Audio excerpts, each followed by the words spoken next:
In this video, we will learn how to add serial number automatically. In this Excel sheet, I'm written here serial number with the name of person. When I write here name of any person, then serial number is automatically added here. So let's see how it's done.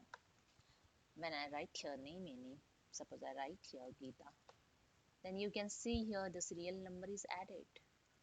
Now I am write here the Sam. It's a middle, okay, anything. And you can see here serial number is added. So let's see how it's done.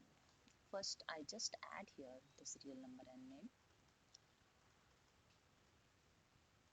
I'm written here only one name. There is a Ram.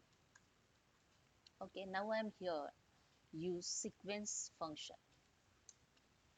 Then use the count function.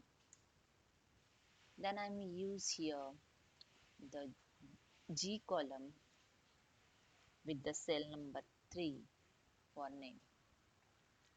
And now use here the column G100. Bracket close. That's it. Now you can write just here name anything. Ram, Ramesh, Pooja. You can see here everywhere the serial number is automatically added. Hope you understand. If you like this, please subscribe my channel. Thank you so much.